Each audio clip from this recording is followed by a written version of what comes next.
Hello and welcome to another fun-filled edition of Adam's Music Box, where today we wish a very happy birthday to one of the finest men to ever walk in and then make it out of a music studio. I'm, of course, talking about the great Alan Parsons.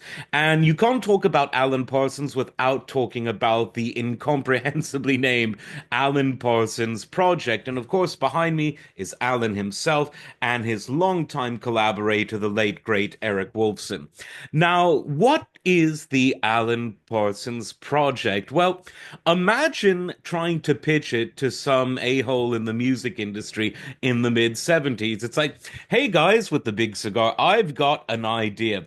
Let's take a guy who was most recently a manager of musicians and before that a producer and songwriter, put him together with a successful engineer, but whose name wasn't really well known to the public, put them in a band, but they're the writers, and they bring a bunch of session musicians together. You'll have a different singer on every track, but none of the singers, for the most part, are well known to anyone outside of the industry. And you'll have a combination of multiple genres on each album, including a lot of lengthy instrumentals.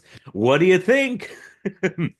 Well, most people in the music industry would reject that because it doesn't follow the formula. But luckily for Wolfson and Parsons, Arista Records actually said yes, and thus was born the Alan Parsons Project. Their first album was, to be fair, on Charisma, but Arista was the one after that. And the first album, straight out of the gate, was a great one. It was a musical interpretation of Tales of Mystery and Imagination by the wonderful author Edgar Allan Poe. And although it didn't appear on the original mix, Orson Welles did narration for the intro to this album. It appeared on a remix that Alan did in 1987. But in any case, it was a very strong album.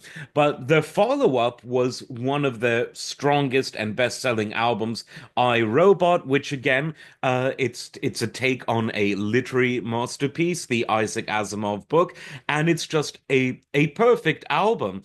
Now, a lot of people call this a progressive rock band, but there are elements of Broadway, there are elements of ambient, there are frankly elements of easy listening singer-songwriting.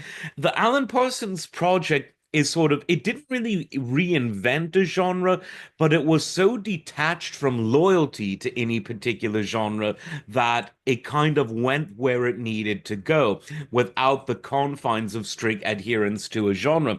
And that was true with any of their albums. 78 was their third album, a really, really good one called Pyramid. The song What Goes Up, The Eagle Will Rise Again. I mean, those, if they weren't associated with, prog rock, which kind of the project was, kind of it wasn't, those could have been, big, big number one singles, as could have Shadow of a Lonely Man. Such a great album. As is the follow-up, Eve, very underrated. The song "If I Could Change Your Mind" leads with the lead vocalist Leslie Cox, one Leslie Duncan at the time.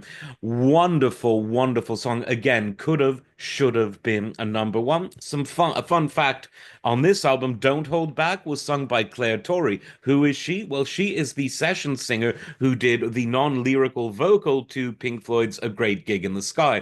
The Dark Side of the Moon album was, of course, engineered by Alan Parsons.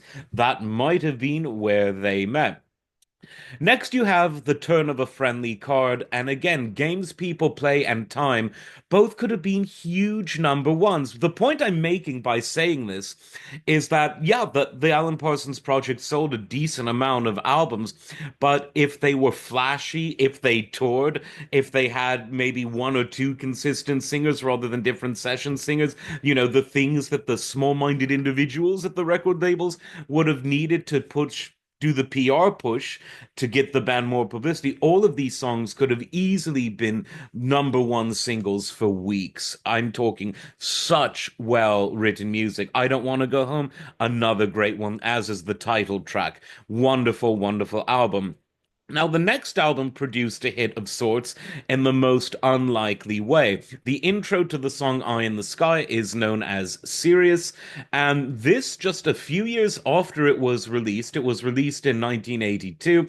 Just a few years later, at the end of the 80s, this became the walkout music, the theme music, if you will, to the Chicago Bulls. And this was the era of Michael Jordan and all of those great stars on those championship winning teams. And so, um, it just goes to show you that if you write good music, you might not make it to the top of the singles chart if you have a band as uniquely constructed as the Alan Parsons Project, but you will be stars of the basketball court. And when you look at those two guys behind me, basketball is definitely what you're thinking of. It's a great album. You've got a song Old and Wise, another one of those would-be number ones. Silence and I, another one wonderful like that. And Eric Wolfson actually sings lead vocals on Silence and I. Wonderful stuff. Ammonia Avenue, really amazing. The song Don't Answer Me, again, one of those hidden would-be number ones. The title track, great, sampled by Kanye West, which shows you just how lasting the legacy of this band is. Since the Last Goodbye, frankly, another one of those hidden number ones. Now, the band's fortunes in the mid 80s started to decline a little bit in terms of their commercial viability, but they kept releasing good albums. Vulture Culture from 1985, really good that same year. Stereotomy, title track, really cool song. And again, you see some of the same singers, people like Chris Rainbow, who appeared on other Alan Parsons Project's albums as vocalist.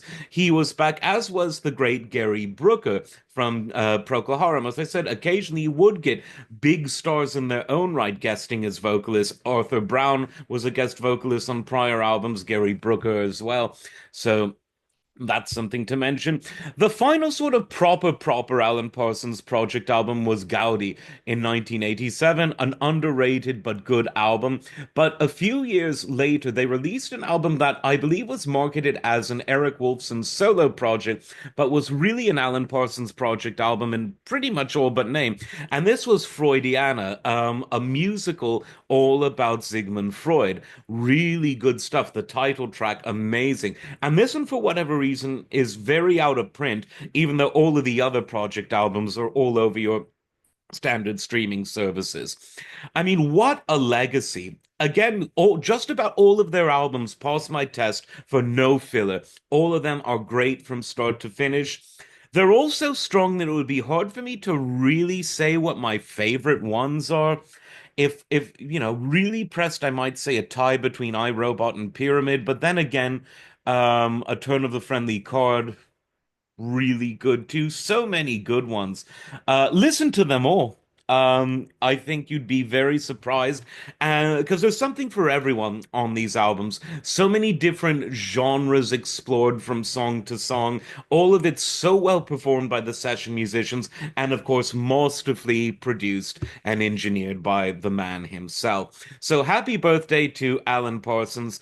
Much more than a punchline from an Austin Powers movie, a true musical renaissance man and a very nice guy as well. And the records are all there to prove it. Like, subscribe. We'll see you next time. Take care.